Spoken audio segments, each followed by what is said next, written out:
नमस्कार दोस्तों, आपका हमारे YouTube चैनल विद्यापीठ नॉलेज यूनिवर्सिटी में स्वागत है। आज इस वीडियो में हम लोग IIBF द्वारा आयोजित exam certificate course on MSME पर बात करेंगे। इस एग्ज़ाम के लिए IIBF ने जो बुक सजेस्ट की है उसमें MSME टॉपिक पर 8 चैप्टर हैं, तो मैंने भी अपने वीडियोज़ को 8 भाग में बांटा है। आज हम लोग इस टॉपिक का चौथा भाग देख रहे हैं। टॉपिक है financing options and modes.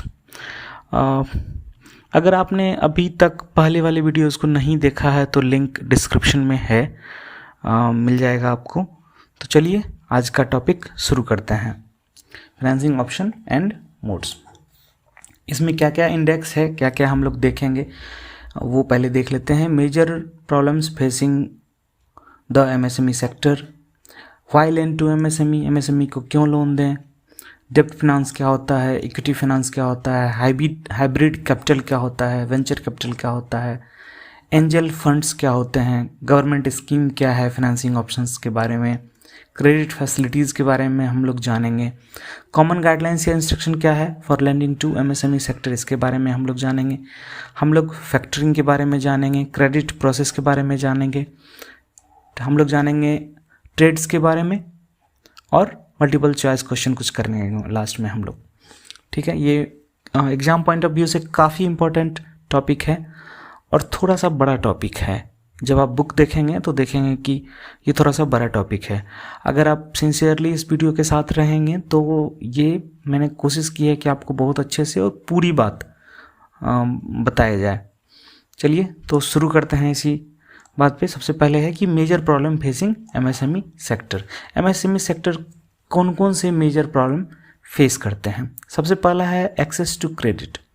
Access to adequate and timely credit, दोनों चीज़, पर्याप्त और समय से adequate and timely credit at a reasonable cost is a critical problem faced by MSME sector. जैसे मानते हैं कोई इंटरप्रेन्योर है, वो एक नया फर्म को इस्टेब्लिश किया या कोई काम शुरू किया, तो उसको एडुकेट क्रेडिट मिले, लोन की सुविधा मिले, टाइमली मिले, और दूसरा रीजनेबल कॉस्ट पर मिले, यानी उसका रेट ऑफ इंटरेस्ट बहुत ज़्यादा चार्ज नहीं हो। ठीक है, तो ये है क्रिटिकल प्रॉब्लम जो MSME सेक्टर के द्वारा फेस किया जाता है। Next point, first time entrepreneurs. इनको सबसे बड़ी समस्या जो होती है, जो फर्स्ट टाइम एंटरप्रेन्योर होते हैं, अवेलेबिलिटी ऑफ कोलेट्रल की होती है, जो ये बैंक से लोन लेने के लिए बैंक को ऑफर करेंगे। ठीक है, ये इनके पास होता नहीं है, या होता भी है तो उस मार्जिन का नहीं होता है, उस लेवल का नहीं होता है, उतना नहीं होता है जिसपे कि उनका जो बैंक है वो एक्सपेक्टेड लेवल तक फिनांस कर पाए।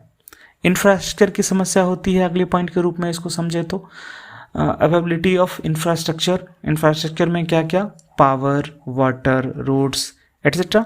लो टेक्नोलॉजी लेवल है, और स्किल्ड मैन पावर। ठीक है, और स्किल्ड मैन पावर भी कैसे, in tune with global trends. तो ये जो समस्या होती है, इनका जो अभाव होता है, वो MSME सेक्टर को फेस करने वाला प्रॉब्लम में एक इम्पोर्टेंट प्रॉब्लम ये भी है, इंफ्रास्ट्रक्चर का समस्या, पावर का, वाटर का, रोड का, टेक्नोलॉजी लेवल का, स्किल्ड मैन पावर का। अगला पॉइंट अगर हम लोग देखें तो access to alternate source of capital, दूसरा सोर्स कैपिटल का, पूंजी का दूसरा सोर्स वो का access. Ability of MSMEs to access alternative source of capital like angel funds या वेंचर कैपिटल या private equity investors need to be enhanced considerably. MSME exchange provide opportunity to MSME to raise capital at a reduced cost. ये MSME exchange के बारे में मैंने अपने पिछले lecture में बताया है। अगर आप वो देखेंगे तो MSME exchange है, वहाँ से MSME को एक अपॉर्चुनिटी मिल जाती है कि वो कैपिटल रेज कर सके एट रिड्यूस्ड कॉस्ट पे। और क्या क्या प्रॉब्लम MSME सेक्टर फेस करता है उसको हम लोग आगे देखते हैं। हाँ, ये सबसे बड़ा प्रॉब्लम है, डिलेड रियलाइजेशन ऑफ रिसीवेबल। जैसे मान लेते हैं इसको किसी फर्म ने कुछ बेचा है, कुछ सेल किया है, और जो रिसीवेबल है, जो पूंजी आने वाली है, जो पैसा आने वाला है, वो देर से रियलाइज हो। ठीक है, डिलेड रियलाइजेशन हो, वो देर से उनको मिले, तो ये एक बड़ी समस्या होती है। इस संबंध में क्या किया गया है, एज पर MSMED act 2006, micro small and medium enterprises development act 2006, the purchaser resorting to delayed payment to of supply bills of MSMEs beyond 45 days will have to pay the amount with interest at 3 times of bank rate prevailing at that point of time। तो ये नियम बनाया गया कि 45 दिन से ज़्यादा अगर हो जाएगा तो आपका जो अमाउंट है उस पर 3% 3 टाइम्स बैंक रेट का इंटरेस्ट लगेगा, ठीक है, और वो बैंक रेट कौन सा, जो उस वक्त चल रहा होगा, ठीक है। However many of the MSME unit are reluctant to pursue the cases against major buyers.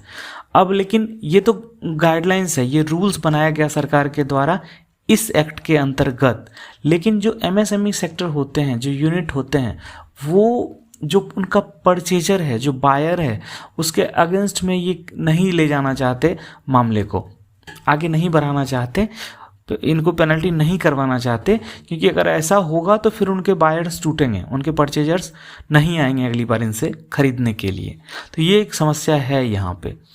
Government of India has issued direction that the buyers are mandated to make payments within 10 calendar days after generation of consignee receipt and acceptance certificate, CARC। ये आप कहीं note कर रहे हो तो note कर लीजिए, full form में CARC का full form consignee receipt and acceptance certificate in government market place यानी जेम पोर्टल, ठीक है। Failing which the buyer organisation will require to pay penal interest at 1% per month for the delayed period beyond the prescribed timelines till the date of such payment. अगर आप GeM portal से खरीदते हैं सामान, ठीक है, और ये CARC consignee receipt and acceptance certificate जारी हो गया और ये जनरेट हो गया और उसके 10 कैलेंडर डेज के अंदर पेमेंट नहीं करते हैं तो आपको ये पेनल इंटरेस्ट लग जाएगा उस पर। ये भी प्रोविज़न गवर्नमेंट ने कर रखा है ताकि जो MSME सेक्टर है उसकी मुश्किलें रिसीवेबल के रियलाइजेशन के संबंध में दूर हो सके। आगे देखते हैं हम लोग।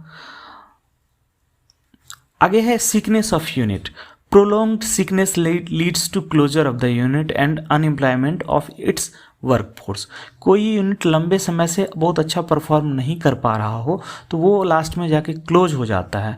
और क्लोजर ऑफ MSME यूनिट का नुकसान ये है कि जो इसका वर्कफोर्स है, जो लोग यहाँ पे काम कर रहे थे, वो अनएम्प्लॉयड हो जाते हैं।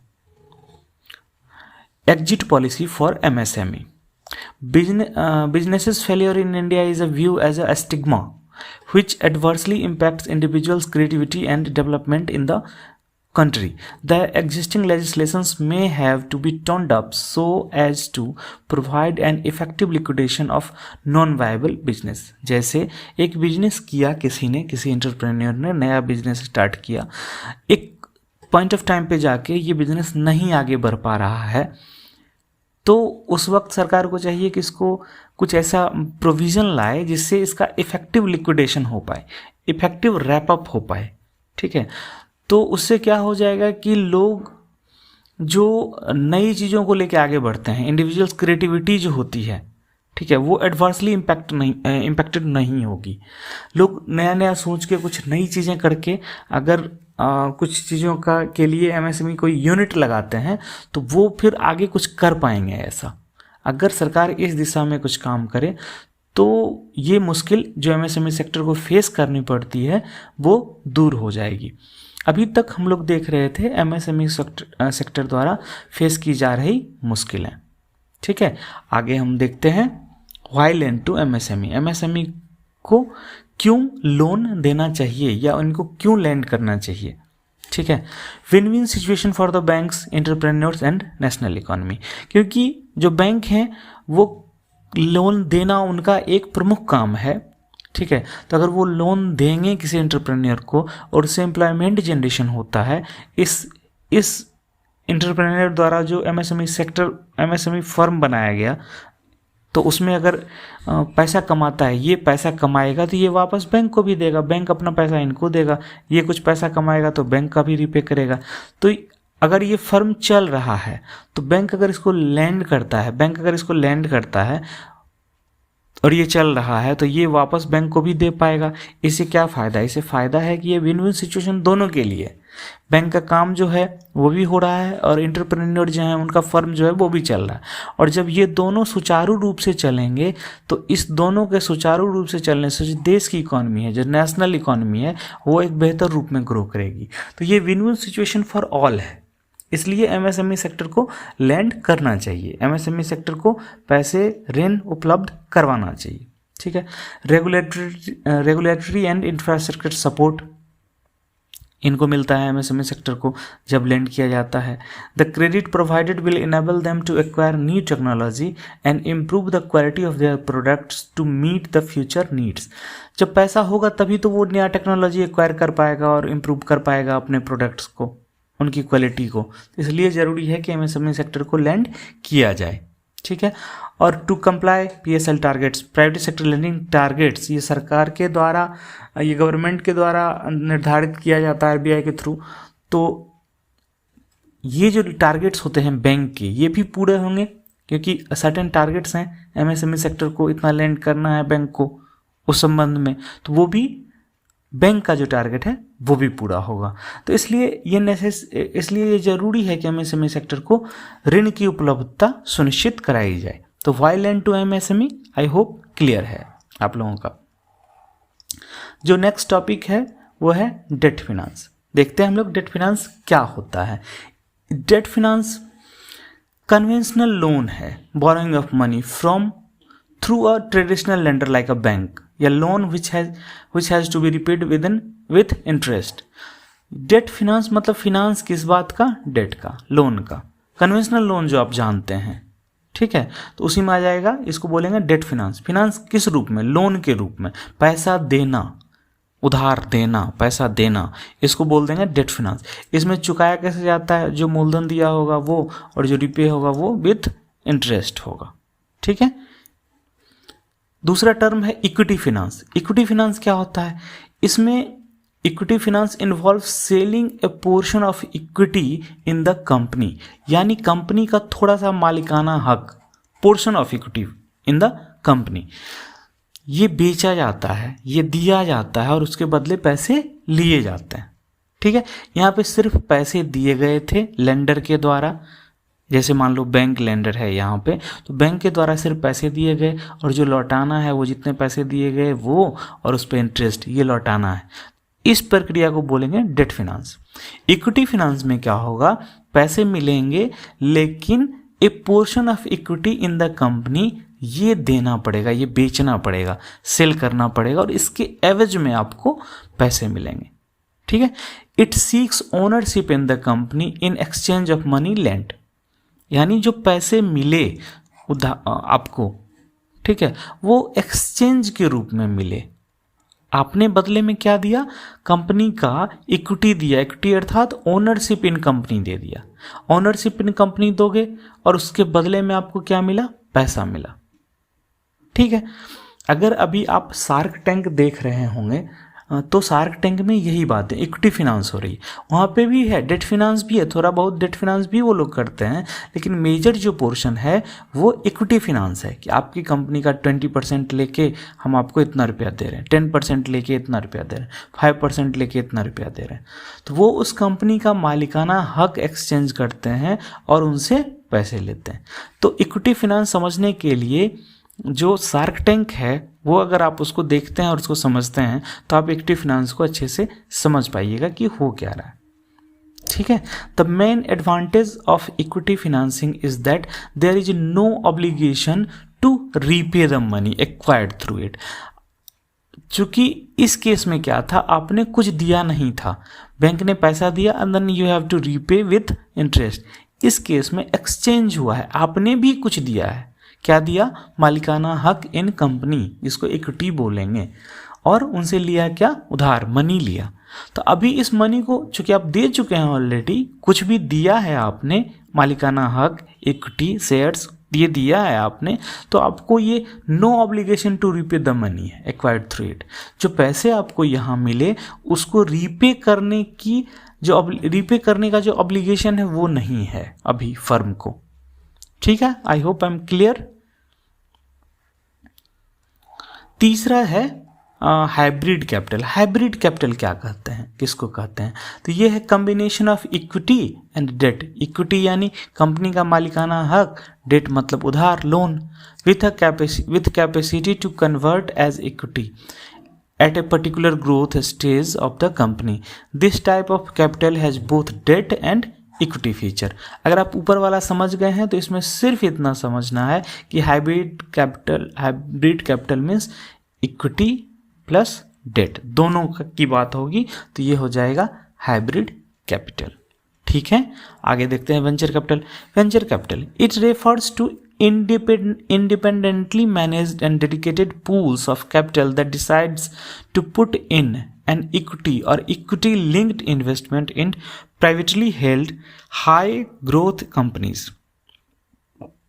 It generally expects a high return for the risk it takes and the waiting it takes to get its return.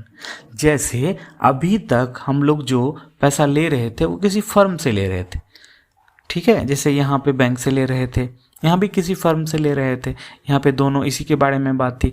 Venture capital क्या है, मान लेते हैं बड़े लोग हैं, कुछ हाई नेटवर्थ इंडिविजुअल हैं, ठीक है, उनके पास पैसा है, या कुछ लोग ऐसे हैं जिनके पास बहुत पैसा है और वो चाहते हैं आपकी कंपनी में इन्वेस्ट करना, ठीक है, आपको कैपिटल उपलब्ध करवाएंगे, आप बदले में इक्विटी दोगे, उसको बोलेंगे venture capital. It refers to independently managed है वो, ठीक है, and dedicated pools of capital that decided to put in an equity और equity link investment in privately held high growth companies. ठीक है, it generally expect a high return. तो वो लोग क्या एक्सपेक्ट करेंगे आपसे, हाई रिटर्न कीजिए, रिटर्न उनका हाई हो, वो जो पैसा लगाए हैं वो हाई रिटर्न पे उनको मिले और जल्दी मिल जाए। ठीक है, क्यों?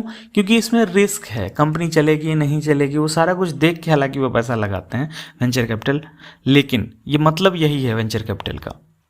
Venture capital is attractive for the new companies with limited operating history. अब जब आपका लिमिटेड ऑपरेटिंग हिस्ट्री है तो वेंचर कैपिटल आता है, ये अट्रैक्टिव है इन लोगों के लिए। That are too small to raise a capital from public, तो आप जा नहीं सकते वहाँ से, एक्सचेंज के पास, एसएमई एक्सचेंज के पास नहीं जा सकते, कैपिटल पब्लिक से रेज नहीं कर सकते मार्केट से, पब्लिक मार्केट से। तो क्या होता है, आप उन लोगों से मिलते हैं जो आपको दे सकें पैसा। ठीक है, तो जो नई कंपनी है उनके लिए वेंचर कैपिटल का कंसेप्ट बहुत ही अट्रैक्टिव है। And have not reached the point where they are able to source secure a bank loan और complete a debt offering. VC venture capital may obtain some income from dividends from the companies they invest, but they obtain most of their earnings from capital gain from their investment. Venture capitals usually invest through a purchase of share in company, वही जो मैंने बताया share के बदले में पैसा जाएगा। VC usually requires a seat on the board of directors. ये बोर्ड ऑफ डायरेक्टर ये शेयर मांगेंगे और कंपनी के बोर्ड ऑफ डायरेक्टर में एक सीट मांगेंगे। They not generally take part in day to day business, वो डे टू डे बिजनेस में कंपनी क्या कर रही है उसमें इन्वॉल्व नहीं होते हैं, but they commonly act as a mentor, ठीक है, for the growth of the company. लेकिन वो गाइड करेंगे, वो अपनी एक्सपर्टीज शेयर करेंगे, वो गाइड करेंगे कि कंपनी किस तरह से ग्रो करेगी। और सर्टेन टाइम के बाद like 5 to 7 years they seek to exit within a period of 5 to 7 years। जब आपकी कंपनी ग्रो कर चुकी होगी तो इन्होंने जो पैसा डाला था वो, जैसे उन्होंने शेयर में डाला, आपने कंपनी ने शेयर दिया, उन्होंने पैसा दिया, वो फिर जब एक वक्त पे जाके, जैसे आप इसको ऐसे समझ लो कि आज के डेट में अब कंपनी का वैल्यू 10 रुपये का है, कंपनी का शेयर का एक शेयर का वैल्यू 10 रुपये का है। तो किसी ने पैसा डाला, कंपनी बहुत अच्छा ग्रो की, ठीक है, अब शेयर का वैल्यू बढ़ के हो गया 25 रुपया। तो जिसने शेयर का वैल्यू बढ़ा तो कंपनी की वैल्यूएशन बढ़ी, ठीक है, कंपनी की वैल्यूएशन बढ़ी। तो अगर आप अगली बार फंड रेज कर रहे हैं, 5 to 7 years के बाद फंड रेज कर रहे हैं, तो उस केस में क्या होगा, जो आपको कम शेयर बेच के, जैसे मान लो इस बार आपने 20% शेयर बेचा था, तो उस बार अगर आप 5% भी शेयर बेचोगे तो आपको उतना पैसा आ जाएगा। तो जो इनके शेयर का पैसा था, ये शेयर छोड़ देंगे अपना, ये शेयर छोड़ने के लिए तैयार होंगे, ये शेयर आप बेच लो। पहले 10 का ये शेयर था, अभी 25 का हो गया, अभी इसका 10 बेचेंगे तो हमको 100 आएगा, ठीक है, इसका सिर्फ 4 बेचेंगे तो 100 आएगा। तो हमको शेयर तो कम बेचना पड़ रहा है, ठीक है। ये पहले 10 था वैल्यू शेयर का, अभी हो गया 25। शेयर इनके पास 10 था, मानो ये सिर्फ 4 शेयर छोड़ें तो इनका तो अपना पैसा निकल जाएगा यहाँ से, ठीक है। सिर्फ ये 4 शेयर अपना छोड़ दें, और ये आज के डेट में शेयर का मार्केट कितना है, 25 रुपया। तो इनका जो इनका इन्वेस्टमेंट था, 100 रुपये का जो इन्वेस्टमेंट था, वो तो इनको बाहर मिल जा रहा है ना। तो ये अपना ये 100 रुपया ले लेंगे, चाहे तो ये 10 का 10 बेच के जाएं, ठीक है। 10 शेयर इनके पास है, 10 रुपये के हिसाब से इन्होंने कंपनी में लगाया था, चाहे तो ये 10 का 10 बेच के एग्जिट कर जाएं, कंपनी को और ज़्यादा पैसा मिल जाएगा, फंड मिल जाएगा। ये आए भी इसी के लिए थे, वेंचर कैपिटल इसलिए तो आया था कंपनी का, क्योंकि कंपनी का लिमिटेड ऑपरेटिंग हिस्ट्री था और ये नहीं जा सकता था ना तो पब्लिक के पास, और ना ही इतना ये था पैसा, ये क्या कोलेट्रल कि ये बैंक लोन ले सके, ठीक है। तो इसलिए आया था वेंचर कैपिटल के पास। अब वेंचर कैपिटल ने अपने एक्सपर्टीज से मेंटर होके बोर्ड ऑफ डायरेक्टर में सीट लेकर के शेयर के रूप में इन्वेस्ट किया, और 5-7 साल में जब कंपनी ग्रो कर गई तो वो चाहते हैं कि वो अब एग्जिट कर जाएं। I think venture capital clear होगा, आपको समझ आ गया होगा। चलिए आगे बढ़ते हैं। एंजल फंड, सेम कहानी है। Angel financing refers to an investment model wherein business angels, essentially high net worth individuals, provide financial backing or for small businesses in exchange for equity in the company. It may be one-time investment or for ongoing support. In India, angel funds entered retail market, real estate ventures, information technology and biotech industry. Angel funds भी like venture capital जैसा ही है, यहाँ पे high net worth individuals अपना पैसा लगाते हैं। ये एक बार में भी लगा सकते हैं और ऑनगोइंग, ये वन टाइम में भी इन्वेस्ट कर सकते हैं या ऑनगोइंग सपोर्ट भी दे सकते हैं, ठीक है। नेक्स्ट हम लोग देखते हैं अगला पॉइंट हमारा, गवर्नमेंट का स्कीम क्या क्या है रिलेटेड। सबसे पहले composite loan scheme, sanction and disbursement of working capital and term loan together from a single agency. Composite loan, loan plus composite, composite जैसे ही अर्थ आया, यहाँ पे 2 चीज़ें कंबाइन हो रही होंगी। क्या कंबाइन हो रही है, सीसी प्लस टीएल कंबाइन हो रहा है, और एक ही एजेंसी के थ्रू, ठीक है। तो इसको बोल देंगे हम लोग composite loan scheme. Clear. The limit for composite loan scheme has been enhanced to ₹1 crore under a single window concept. ये लाइन याद रखिएगा, एग्जाम में आता है। सिंगल विंडो कंसेप्ट के तहत जो लिमिट है कंपोजिट लोन का, वो इनहांस कर दिया गया है कहाँ तक, ₹1 करोड़ तक, ठीक है। आगे बढ़ते हैं हम लोग। दूसरा है government scheme, NSIC scheme, national small industries corporation scheme. ये क्या करता है, NSIC provides various facilities to MSME as under, क्या बिल फिनेंसिंग करता है, वर्किंग कैपिटल फिनांस करता है, एक्सपोर्ट डेवलपमेंट फिनांस करता है, इक्विपमेंट लीजिंग स्कीम है इनके पास, ठीक। नेक्स्ट सिडबी के बारे में है। पिछले चैप्टर में हमने सिडबी के बारे में ढेर सारी बातें की हैं, फिर भी देख लेते हैं सिडबी के पास क्या क्या स्कीम है। SIDBI has evolve various scheme for MSME are given hereunder, क्या क्या, नेशनल इक्विटी फंड स्कीम, इसके नाम में ही सब क्लियर रहेगा, ठीक है। इक्विटी फंड स्कीम है, क्या प्रोवाइड करेगा, equity support to small enterprise, ठीक है। Technology development and modernisation fund scheme, क्या प्रोवाइड करेगा, टेक्नोलॉजी अपग्रेडेशन करेगा और मॉडर्नाइजेशन करेगा, ठीक है। सिंगल विंडो स्कीम क्या करेगा, सिंगल विंडो टर्म लोन देगा फिक्स एसेट के लिए और वर्किंग कैपिटल देगा डे टू डे एक्टिविटी के लिए और through same agency. Single window scheme आ गया, ठीक है।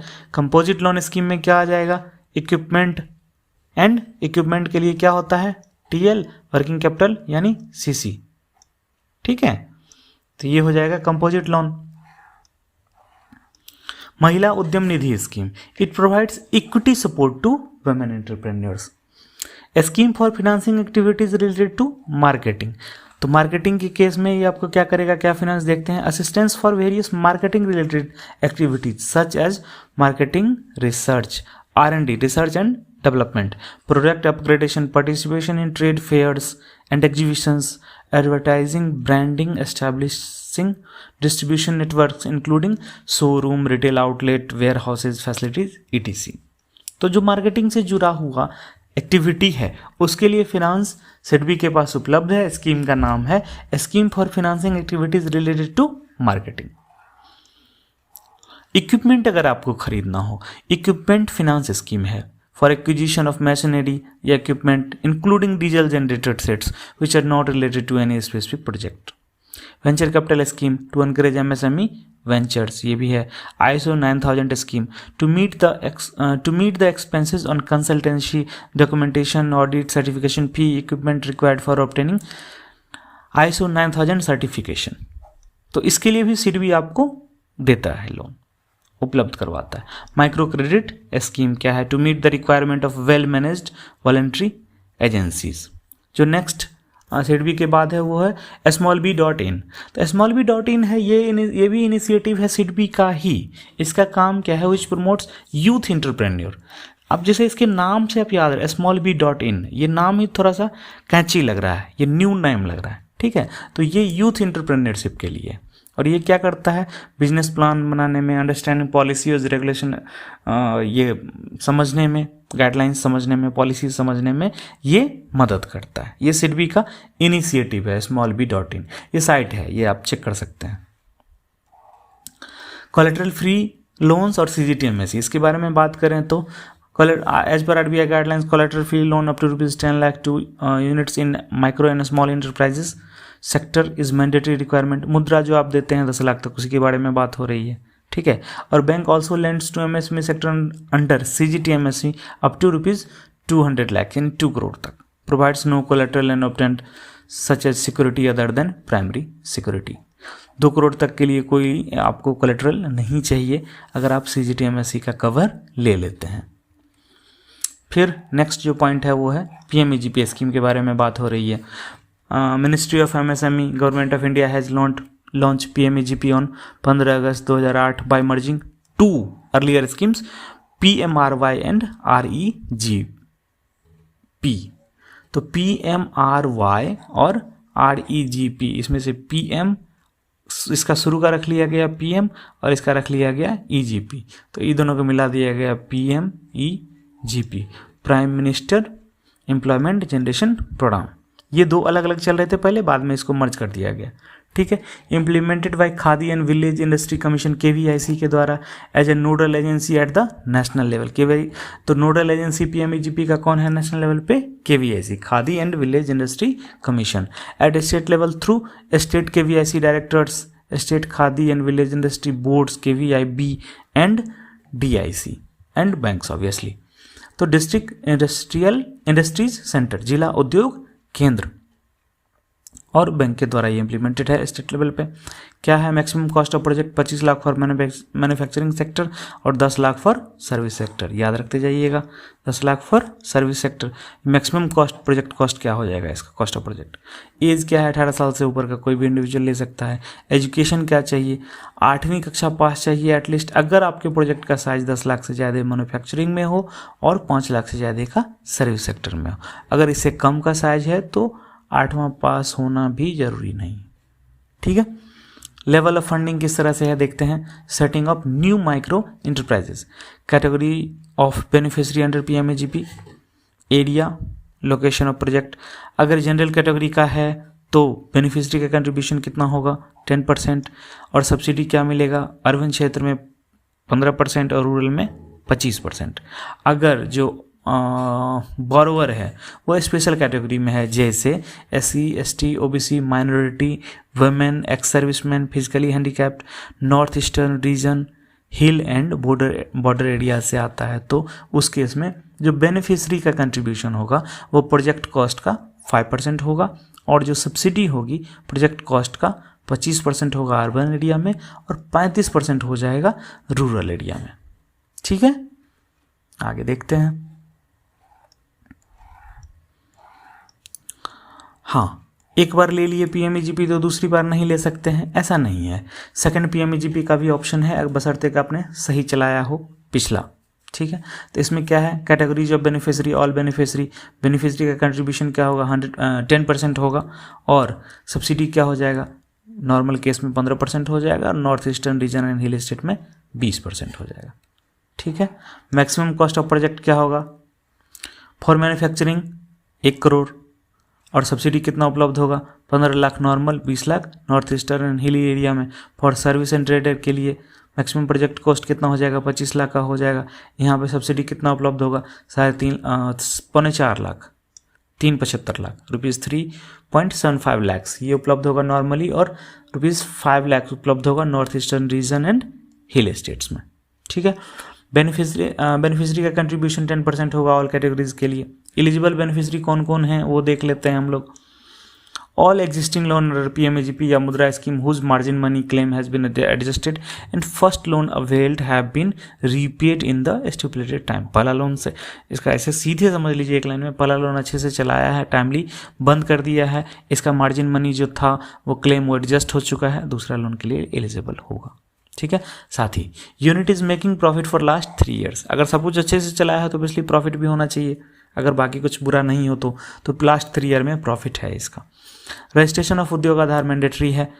MSME के बेनिफिट, किसी भी तरह के बेनिफिट के लिए ये उद्योग आधार का रजिस्ट्रेशन मैंडेटरी है, ये याद रखिएगा। Second loan should lead to additional employment generation. PMAGP दिया ही जाता है एम्प्लॉयमेंट जनरेशन के लिए। अगर एम्प्लॉयमेंट जनरेशन ना हो, कोई बोले कि हमको एम्प्लॉयमेंट जनरेशन नहीं होगा, तो PMAGP का बेसिक कंसेप्ट जो है, जो बेसिक रिक्वायरमेंट है उस स्कीम की, फंडिंग उस स्कीम के तहत की, वो ये है कि एम्प्लॉयमेंट जनरेशन हो रहा है उससे, तभी। ठीक है। तो सेकेंड जो लोन लेंगे उससे एडिशनल एम्प्लॉयमेंट जनरेशन होना चाहिए। ये पॉइंट मेंशन होना चाहिए कि हाँ, जो इतने लोग काम कर रहे हैं अभी एग्जिस्टिंग, वो सही से कर ही रहे हैं, लेकिन अगर हमको ये लोन मिलता है और हम ऐसा प्रोजेक्ट ले जा रहे हैं उसमें कुछ और लोगों को इससे रोजगार मिलेगा, तब ये बात की जा सकती है कि हाँ, सेकंड लोन के लिए प्रोसीड किया जा सकता है।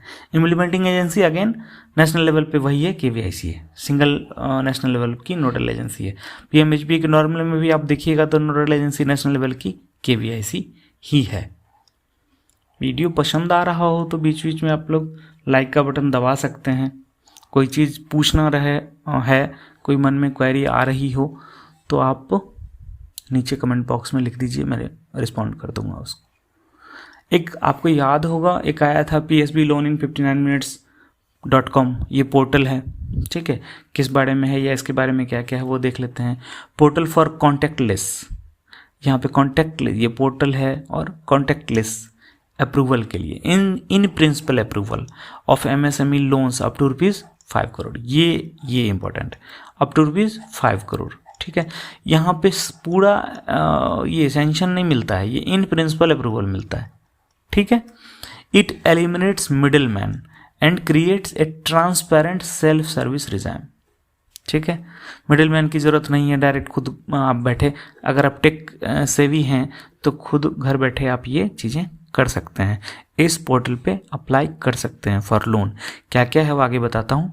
8 fintech service providers have been integrated for the data analysis. जो भी डेटा आप इसके साइट पे डालेंगे उसको एनालिसिस करने के बाद ही निर्णय, वो 59 मिनट्स उस डेटा को एनालिसिस करने में लगता है, और उसमें 8 फिनटेक सर्विस प्रोवाइडर्स शामिल हैं जो आपके सबमिट किए गए डेटा को एनालाइज करते हैं। डॉक्यूमेंट्स क्या क्या चाहिए, क्या क्या आपको अपलोड करना होता है यहाँ पे, वो GSTN होता है, ITR होता है, बैंक स्टेटमेंट होता है, सिविल रिपोर्ट, ये सब आपको अपलोड करना होता है। Loan seeker is presented with multiple offers from the member banks and it is free to choose the best suited option या ऑफर। जब आप ये चीज़ें अपलोड करते हैं, GST number, ITR, bank statement और सिविल रिपोर्ट, तो उसके आधार पे जो भी बैंक इससे जुड़े हुए हैं उन सारे बैंक आपको ऑफर करते हैं कि हाँ, आप मेरे यहाँ से लोन ले सकते हैं, और जो लोन होगा उसके टर्म्स एंड कंडीशन ये होंगे। तो जो भी टर्म्स एंड कंडीशन या जो भी आपको सबसे सूटेड ऑप्शन लगे या ऑफर लगे, उसको जो भी लोन लेने वाला है, लोन सीकर, उसके पास ये ऑप्शन होता है कि वो उसके पास चूज करने का ऑप्शन होता है कि जो उसको बेहतर सूटेड ऑप्शन या ऑफर लगे वो एक्सेप्ट कर सकता है। पोर्टल लॉन्च किया गया था 25 सितंबर 2018 को। पोर्टल यूज़ किया जाता है सिडबी के द्वारा, पब्लिक सेक्टर बैंक के द्वारा, प्राइवेट सेक्टर बैंक के द्वारा। क्या क्या उपलब्ध है यहाँ पे लोन वो देख लेते हैं। टर्म लोन एंड सीसी उपलब्ध है 1 लाख से 5 करोड़ तक। मुद्रा बिजनेस लोन के लिए उपलब्ध है 10 लाख तक, 10,000 से 10 लाख तक। पर्सनल लोन उपलब्ध है 20 लाख तक का। होम लोन उपलब्ध है 10 करोड़ का और ऑटो लोन उपलब्ध है 1 करोड़ का। ये सब कहाँ उपलब्ध है? PSB 59 PSB loans in 59minutes.com पर। ECLGS इसके बारे में देखते हैं। ये कोविड के टाइम में ये नाम आपने खूब सुना होगा। Special scheme for MSME borrowers including PMMY, Pradhan Mantri Mudra Yojana in view of कोविड-19 क्राइसिस। था क्या? Additional WCTL working capital term loan in case of banks NFI और term loan in case of NBFC। इसमें था 100% guarantee coverage for the ECLGS, a pre approved sanction limit up to 20% of the loan outstanding as on 29 February 2020 for eligible borrowers. जो भी borrower eligible थे उनके खाते में 29 February 2020 को जो भी लोन की आउटस्टैंडिंग थी उसका 20% दिया गया था। प्री अप्रूव्ड सैंक्शन था उनको उस लिमिट का, ताकि आप इसको कोविड-19 क्राइसिस से उबर पाए। ठीक है, और वो 100% गारंटी कवर थी ECLGS के लिए। ठीक है, emergency credit line guarantee scheme. कोविड-19 ने MSME सेक्टर को बहुत बुरे तरीके से हिट किया था, तो उससे उबारने के लिए, उस MSME सेक्टर को उससे उबारने के लिए ये गवर्नमेंट की एक स्कीम थी। आगे बढ़ते हैं। प्रधानमंत्री मुद्रा योजना के बारे में जानते आप सब हैं, मैं रिवाइज करवा देता हूँ एक बार बस। लॉन्च किया गया था अप्रैल 2015 में। पर्पस था funding to non corporate small business sector. Loan category SKT, Shishu, किशोर, तरुण। शिशु के लिए अप टू 50,000, किशोर 50,000 से ऊपर 5 लाख तक और तरुण 5 लाख से ऊपर 10 लाख तक। ठीक है, फाइनेंशियल बेंचमार्क्स क्या होना चाहिए? करंट रेशियो होना चाहिए 1.10/1 DSCR। Debt service coverage ratio होना चाहिए 1.25/1 और DER डेट इक्विटी रेशियो होना चाहिए 3/1। ठीक है, सिक्योरिटी क्या? ओनली प्राइमरी सिक्योरिटी इसमें होगा। जिस भी पर्पस के लिए लोन दिया जाएगा उससे जो भी सिक्योरिटी होगी वो होगा ओनली, और कोई कोलेटरल नहीं मांगा जाएगा पार्टी से। ठीक है, और ये कवर होगा अंडर NCGTC या मुद्रा में। ठीक है, repayment maximum 7 years including moratorium. अगर TL दिया गया तो, CC है तो एनुअली रिन्यूअल होगा उसका। ठीक है, नेक्स्ट हम लोग देखते हैं small business loan under SME। Eligibility क्या है? PMJDY या BSBD account holder, basic saving bank deposit, प्रधानमंत्री जनधन योजना या basic saving bank deposit account holders हैं, उनके अकाउंट में सेटिस्फैक्ट्री ऑपरेशन हो रहा हो last year, since last year. ठीक है, और उनका कोई भी अदर अकाउंट नहीं है तो वो एलिजिबल होंगे। अकाउंट फुल्ली KYC कंप्लाइट होना चाहिए। DBT बेनिफिट जो है वो अकाउंट में रेगुलरली आना चाहिए। Average monthly credit in the account for last 6 months is sufficient to cover the proposed monthly loan instalment with interest. ये होना चाहिए। उम्र 18 से 60 साल होना चाहिए। कहीं भी परमानेंट एम्प्लॉई नहीं होना चाहिए किसी भी संस्था का, या किसी भी बैंक का डिफॉल्टर नहीं होना चाहिए। एक्टिविटी कोई भी लॉफुल बिजनेस वो कर सकता है। क्वांटम ऑफ लोन क्या होगा? 10 times of average credit balance in saving account जो है PMJDY या BSBD जो सेविंग अकाउंट है लास्ट 6 month में उसका एवरेज का 10 times होगा, बट मैक्सिमम 50,000 होगा। फैसिलिटी किस रूप में दिया जा सकता है? टर्म लोन या OD। टर्म लोन का अर्थ हो गया कि एक बार कोई भी चीज़ खरीदना है तो उसके लिए दे दीजिए। OD है तो लिमिट जैसा बना दीजिए। रिपेमेंट क्या? Maximum 48 months। ठीक है, और इंक्लूडिंग मोरेटोरियम ऑफ 3 months। आगे देखते हैं PM स्वनिधि। इस स्कीम के बारे में भी आपने खूब सुना है। क्या है? Available for street vendors, all street vendors who are engaged in vending in urban areas as on or before 24 March 2020। जैसे मैंने पहले बताया कि कोरोना में एमएसएमई सेक्टर बुरी तरह से हिट हुआ था। तो जो भी फेरी वाले लोग हैं, जो खोमचे लगाते हैं, छोटे छोटे स्ट्रीट वेंडर्स हैं, उनका भी जो ये है बिजनेस था वो बुरी तरह से बर्बाद हुआ था। तो उसके लिए एक स्कीम लाई गई थी, पीएम स्वनिधि स्कीम। ठीक है, माइक्रो क्रेडिट फैसिलिटी थी to access affordable working capital loan for resuming their livelihood activities after easing the lockdown. Lockdown के कारण सब कुछ ध्वस्त हुआ था, सब कुछ पटरी से उतर गया था। तो ईज करने के लिए उनको 10,000 रुपया तक का वर्किंग कैपिटल दिया गया था, ताकि आप बिजनेस फिर से शुरू कीजिए। इनिशियल वर्किंग कैपिटल दिया गया था 10,000 तक का। इसमें इंटरेस्ट सब्सिडी ऑन टाइमली या अर्ली रिपेमेंट पे था 7% का। Monthly cashback initiative on digital transaction भी आया था, QR कोड उपलब्ध कराया गया था, ताकि आप डिजिटल ट्रांजेक्शन करते हैं तो 1,200 रुपया का अप्रॉक्स डिजिटल ट्रांजेक्शन पे इनको मंथली कैशबैक उपलब्ध था। इंटरेस्ट सब्सिडी था वो 400 रुपया पर एनम था। लोन का जो टेनर था वो 1 साल के लिए था, कोई भी कोलेट्रल की रिक्वायर नहीं थी, और कोई भी प्री क्लोजर अगर कोई कर देता है तो उस पर कोई पेनल्टी नहीं थी। नेक्स्ट, स्टैंड अप इंडिया के बारे में बात कर लेते हैं। ये अप्रैल 2016 में आया था, स्टैंड अप इंडिया लॉन्च हुआ था। ये एंटरप्रेन्योरशिप प्रमोट करने के लिए हुआ था। किन में? Women, SC ST for the setting up green field enterprises in trading, manufacturing and service sector. In sectors में आप नया कुछ करना चाहते हैं, वुमेन या SC ST लोग, तो स्टैंड अप इंडिया के तहत वो लोन ले सकते थे। या एज क्या 18 साल से ज़्यादा होना चाहिए था। नेचर ऑफ लोन क्या है? कंपोजिट है, वर्किंग कैपिटल भी है और टर्म लोन भी है। Quantum of loan between 10 lakh to 1 crore तक का लोन था। 10 लाख के नीचे का तो मुद्रा में उपलब्ध है ऑलरेडी। रेट ऑफ इंटरेस्ट ये बैंक रेट या MCLR plus 3% plus tenor premium से ज़्यादा नहीं होना चाहिए, मैक्सिमम ये हो सकता है। कोलेट्रल जरूरत नहीं है। CGFSIL की गारंटी थी। रीपेमेंट 7 साल अप टू में करना है। मैक्सिमम मोरेटोरियम जो है वो 18 मंथ्स का दे सकते हैं। Margin money minimum 10% of project cost, और ये एक्सटेंड किया गया है फाइनेंशियल ईयर 25 तक।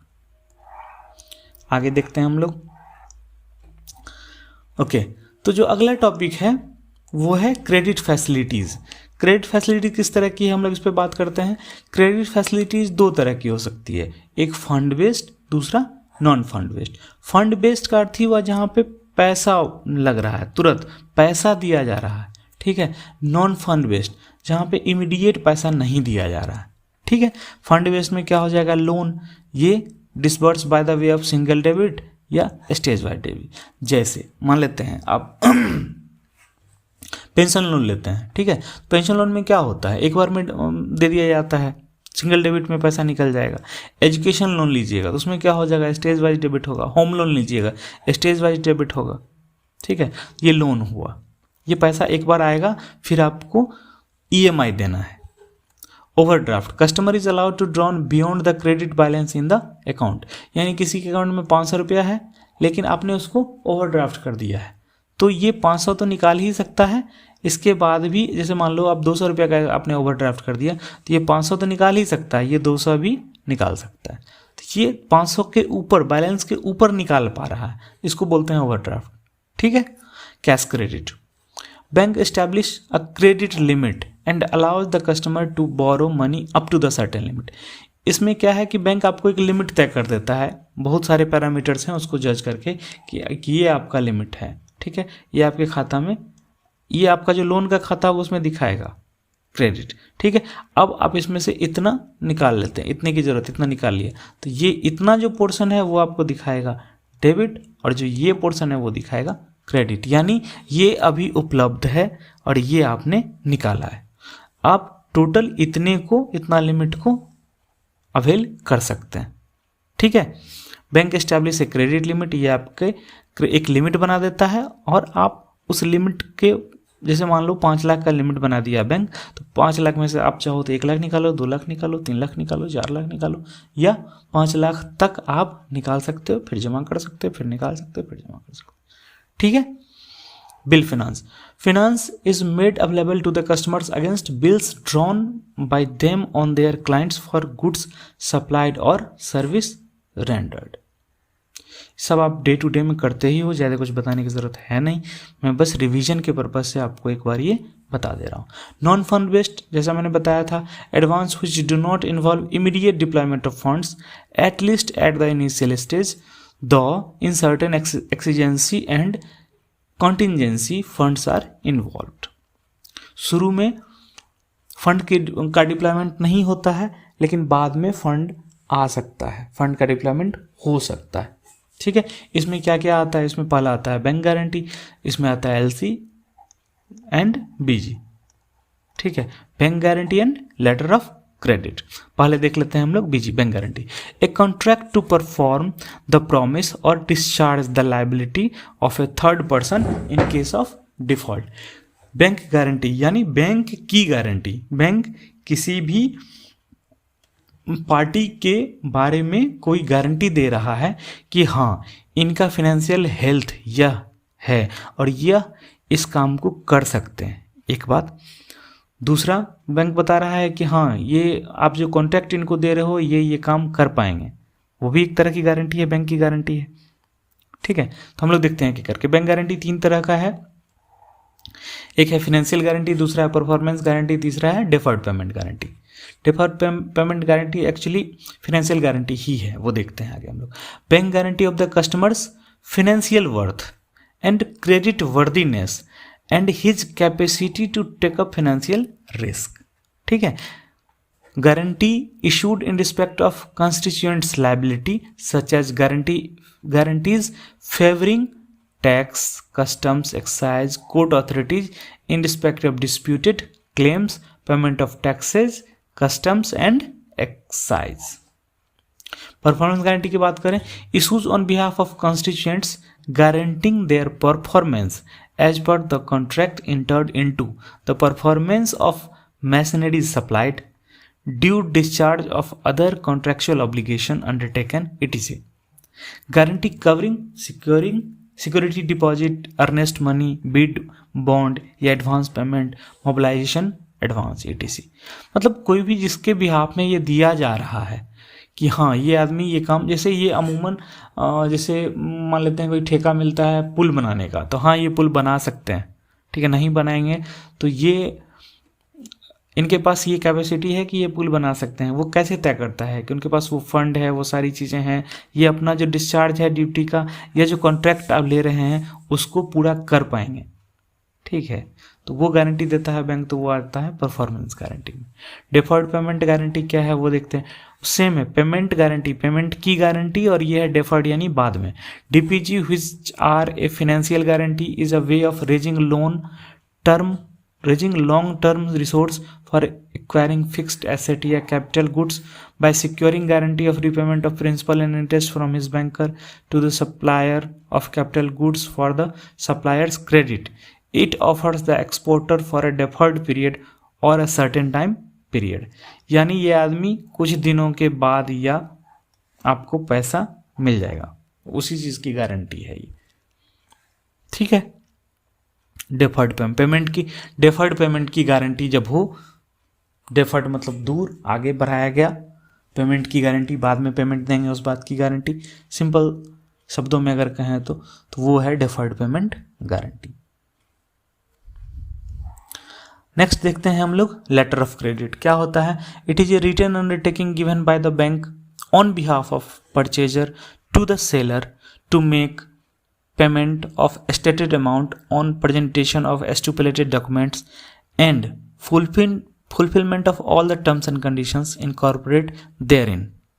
ये बोल रहा है कि ये रिटर्न अंडरटेकिंग है, देता कौन है, गिवन बाय द बैंक, किसके बिहाफ में देता है, ऑन बिहाफ ऑफ परचेजर, किसको देता है, सेलर को, to make payment of stated amount. ठीक है, on presentation of stipulated documents and fulfilment of all the terms and condition incorporated therein. उस डॉक्यूमेंट में, वो डॉक्यूमेंट जमा करने पर और जो डॉक्यूमेंट में टर्म्स एंड कंडीशंस लिखा हुआ है उसको फुलफिल करने पर। ठीक है, all LCs letter of credit in India relating to the foreign trades are subject to provision of uniform custom and practice for documentary credits यानी UCPDC 6 600। जो भी फॉरेन ट्रेड में एलसी इन्वॉल्व होगा उसको कंप्लाई करना पड़ेगा यूसीपीटीसी 600 का सारा प्रोविजन। ठीक है, कुछ टाइप्स है एलसी का देख लेते हैं। इनलैंड एलसी, जहाँ पे दोनों पार्टी या all parties in the LC located with in a country. Bharat में एक जगह से एक्सपोर्ट हुआ, मान लेते हैं साउथ से एक्सपोर्ट हुआ और नॉर्थ में आया, तो सारे लोग तो इसी में हैं, एक ही कंट्री में, तो ये इनलैंड एलसी हो जाएगा। फॉरेन एलसी, अगर उसका कोई भी एक पार्टी आइदर ओपनर या beneficiary of LC is located outside the country. Irrevocable LC, LC which can not be amended और cancelled without the agreement of all parties. In particular beneficiary के मर्जी के बिना बदला या बंद नहीं किया जा सके, कैंसिल नहीं किया जा सके। इर्रिवोकेबल एलसी। रिवोकेबल एलसी क्या होगा? इसको कैंसिल या अमेंडमेंट किया जा सकता है without the consent of beneficiary. Confirm LC क्या होगा? जिस एलसी को एक बैंक बनाया दूसरे बैंक के फेवर में, दूसरे पार्टी के फेवर में, लेकिन यहाँ पे एक तीसरा बैंक आ जाता है और वो कहता है कि हाँ ये सही है। Confirmation added by another bank, कि हम देंगे guarantee, guarantee for the payment by opening bank given by another bank that is advising bank. ठीक है, confirmation added by another bank that is advising bank, तो ये हो जाएगा। अगर उसमें 3 बैंक इन्वॉल्व हो जाए तो वहाँ पे आ जाएगा ये कन्फर्म्ड एलसी। ट्रांसफरेबल एलसी के बारे में जान लेते हैं। Can be transferred in full और part by original beneficiary to second beneficiary, but second beneficiary इसको आगे ट्रांसफर नहीं कर पाएगा। ट्रांसफरेबल एलसी का अर्थ हुआ कि जो भी एलसी एक आदमी दूसरे आदमी को ट्रांसफ़र कर सके, लेकिन ये जो ट्रांसफ़र की कहानी है वो एक ही बार होगी। ठीक है, एक बार से ज़्यादा नहीं होगी। Transferable only once. Revolving LC, जैसा ये नाम से ही स्पष्ट है, रिवॉल्व कर रहा है। Provides for repeated negotiation subject to payment of provide previous documents by the applicant. These type of LC are suitable when parties deal on a regular basis. It is just like a running account like CC या credit card या overdraft. बार बार आ रहा है, LC है, बार बार आ रहा है, same. ठीक है, तो उस केस में वहाँ पे रिवॉल्विंग LC बनाया जाता है। रेड क्लॉज LC क्या हो जाएगा? It provides an advance pre submit loan to the beneficiary before presentation of document. Green clause में क्या हो जाएगा? रेड क्लॉज का जो सारा पार्ट है वो तो होगा ही, लेकिन उसमें warehouse storage of goods before sale, इसका भी एडवांस अगर देते हैं तो वो हो जाएगा green clause LC. Provision for warehouse storage of goods before sale in addition to advance before presentation of document, it is extension of red clause LC. Pre shipment loan जहां दिया जा रहा है उसमें अगर warehouse storage of goods before sale के बारे में भी प्रोविजन करके लोन दिया जाए तो वहां पे वो एलसी कहला जाएगा ग्रीन क्लॉज एलसी। ठीक है, बैक टू बैक एलसी यानी second LC is issued on request of beneficiary on security of original LC. ठीक है, एक एलसी पे दूसरा एलसी जारी करना, इसको बैक टू बैक एलसी कहते हैं। Terms and condition other than price will remain the same issued by bank of beneficiary. Original LC will be the security of second LC. Original LC के बल पे दूसरा LC जारी कर दिया गया तो उसको बैक टू बैक LC कहेंगे।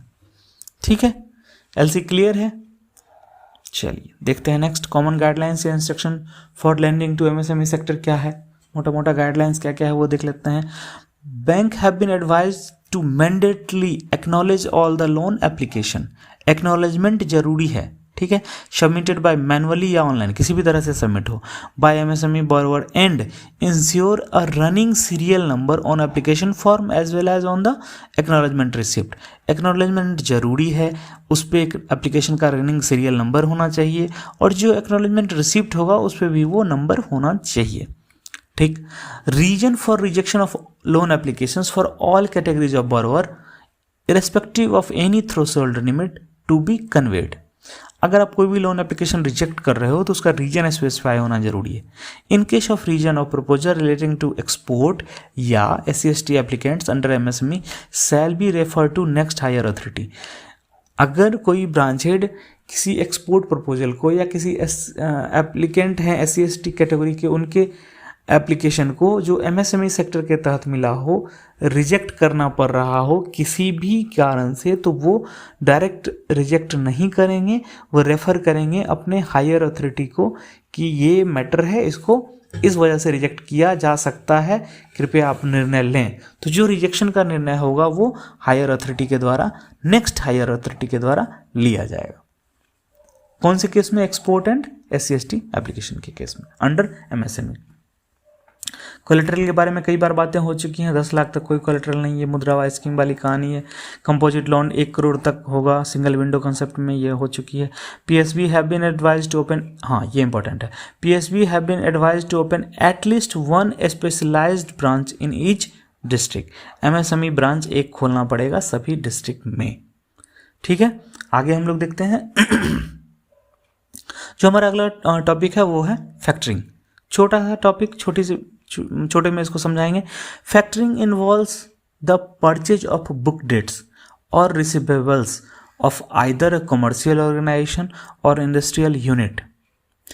The factor, the institution that purchase the book debts also takes over the responsibility of maintaining the sales ledger, covering the risk involved in recovery of the debts and prepay amounts due on accounts of sale. The relationship between the factor and the client, the unit for whom the bills or invoices are purchased, is a continuing relationship. अब इसको समझ लीजिए।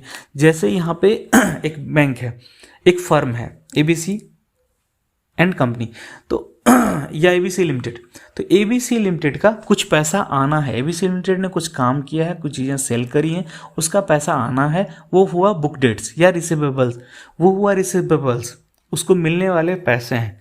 तो एक commercial organisation क्या करता है? वो कहता है कि ठीक है, ये जो पैसा आपका आने वाला है इसको हम लाते हैं, ठीक, तो उसको क्या बोलेंगे? फैक्टर, जो पैसा लाएगा, जो बुक डेट्स खरीदेगा, जो रिसीवेबल्स खरीद लेगा कि हाँ ये आप हमको दे दीजिए, आपका 7,000 रुपया ड्यू है मार्केट में आज के रेट में, तो ये 7,000 रुपया, ये जो आपका सारा कच्चा चिट्ठा है ये आप हमको दे दीजिए। तो जो ले लेगा वो होगा फैक्टर, जो देगा, ये जिसका ओरिजिनली था वो हो जाएगा क्लाइंट। ठीक है, क्लाइंट से फैक्टर ने ये खरीद लिया, ठीक है, ले लिया। अब क्या करेगा? फैक्टर इसको वसूलेगा और वसूल के इसको देगा, लेकिन इस बीच का जो कमीशन होगा वो फैक्टर का इनकम होगा। ठीक है, इस काम को करते हुए फैक्टर को क्या करना पड़ेगा? इस क्लाइंट का सेल्स लेजर मेंटेन करना होगा। ये रिस्पॉन्सिबिलिटी होगी, ये टेक ओवर कर जाएगा सेल्स लेजर मेंटेन करने के रिस्पॉन्सिबिलिटी को। तभी तो समझ पाएगा नहीं ये 7,000 किसका है, कहाँ से आया, किससे लेना है, किसको बेचा गया है, उससे कैसे वसूलेंगे। तो ये सेल्स लेजर को मेंटेन करने की रिस्पॉन्सिबिलिटी आ जाएगी फैक्टर के पास। और क्या रिस्पॉन्सिबिलिटी आएगी? Covering the risk involve in recovery of debts. अगर कोई लोन है तो उसको रिकवर करने की रिस्पॉन्सिबिलिटी और उससे जुड़ा हुआ रिस्क यह आ जाएगा फैक्टर के पास। Prepay amounts due on accounts of sale, ये रिस्पॉन्सिबिलिटी भी आ जाएगी फैक्टर के पास। और ये लंबी चलने वाली प्रक्रिया है, कंटिन्यूइंग रिलेशनशिप। बस इसमें इतना ही है, फैक्टर, क्लाइंट और फैक्टरिंग, यही है। रिसीवेबल और बुक डेट्स का परचेज। नेक्स्ट हम लोग देखते हैं क्रेडिट प्रपोजल क्या होता है। क्रेडिट प्रपोजल का सबसे बेसिक चीज अप्रेजल। अप्रेजल मतलब क्या? Verification and validation of data and information submitted to the bank. Credit appraisal is related to following areas. कौन कौन सा? Management appraisal. इसमें क्या हो जाएगा? देखना पड़ेगा कि कौन लोग हैं किसी भी इंटरप्राइजेज को चलाने में, पर्सन बिहाइंड द इंटरप्राइजेज, उनका अप्रेजल। ठीक है, और यहीं पे बात आती है 5C ऑफ बोरोवर की, यानी बोरोवर का कैरेक्टर क्या है, कैपेसिटी क्या है, कैपिटल कितना है, कोलेटरल क्या देगा और कंडीशंस किस तरह के हैं जिसमें वो लोन ले रहा है, और मार्केट का कंडीशंस क्या क्या है। कंडीशन में सारी चीज़ें आएंगी। कैरेक्टर मतलब क्या? डिफॉल्टर तो नहीं है कहीं का। कैपेसिटी क्या लोन बोरो करने की कैपेसिटी है या नहीं। कैपिटल क्या, उसने कितना लगाया है अपने फर्म में क्या कोलेटरल है उसके पास, इसके बारे में बात करना। तो ये हो जाएगा मैनेजमेंट अप्रेजल।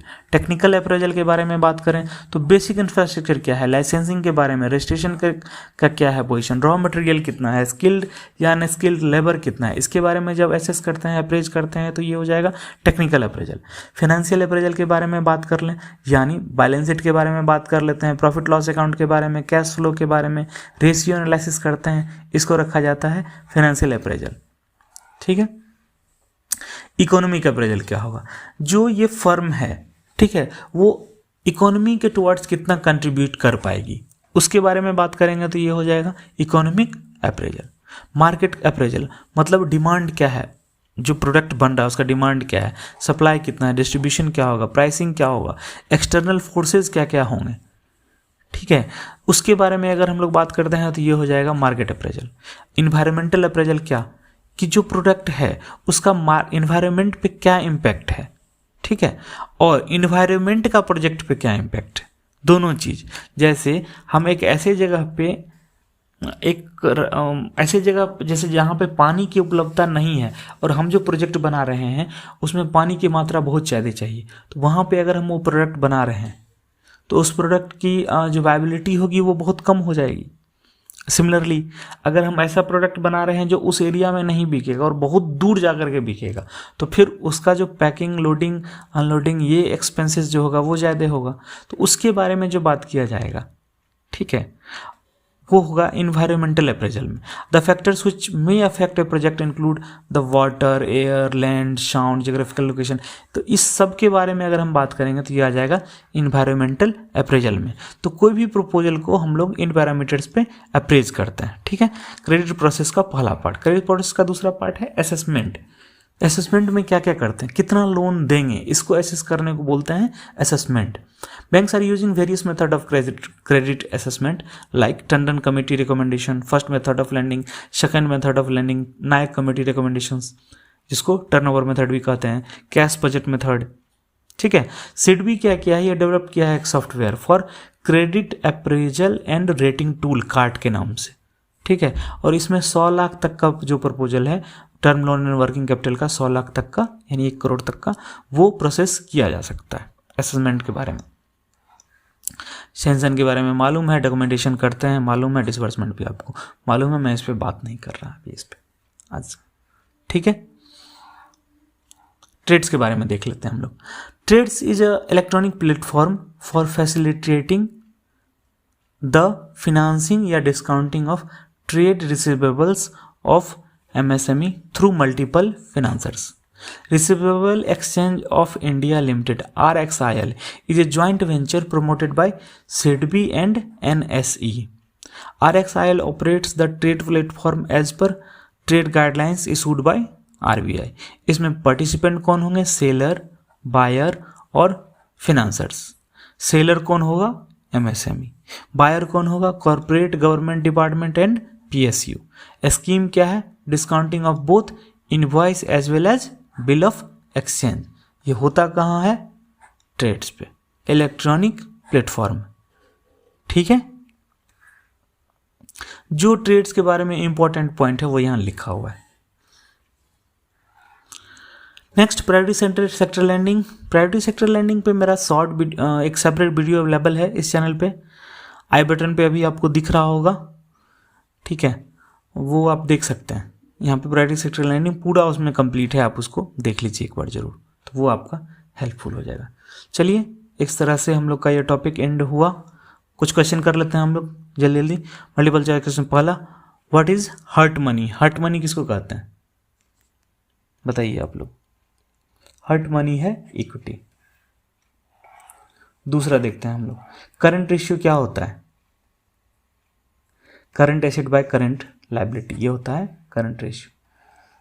तीसरा, bank can sanction a composite loan limit of ₹dash through a single window. Single window में कितना लोन सैंक्शन होगा, कई बार बताया मैंने आज वीडियो में, बताइए 1 करोड़। Contingent liabilities are shown in balance sheet at. Balance sheet में कॉन्टिंजेंट लायबिलिटी कहाँ शो की जाती है, बताइए। लायबिलिटी साइड या एसेट साइड या सो ही नहीं की जाती, या फुटनोट में। कॉन्टिजेंट लायबिलिटी शो की जाती है फुटनोट, ठीक है। Next, transferable LC can be transferred कितने times? Only once, twice, 5 times, no restriction, many times. बताइए, ट्रांसफरेबल नाम है ये, ओनली वन, ठीक है। तो ये आपका आज का टॉपिक जो 4th चैप्टर है वो ख़त्म हुआ। अगर आपको वीडियो पसंद आया हो तो इसे लाइक कर दीजिए, कुछ पूछना हो तो कमेंट बॉक्स में लिख डालिए। इसी तरह के और वीडियो को देखने के लिए चैनल सब्सक्राइब कर सकते हैं। हाँ, सब्सक्राइब करने के बाद बेल आइकन को प्रेस करना मत भूलिए। तो मिलते हैं आपसे अगले वीडियो में। Thank you.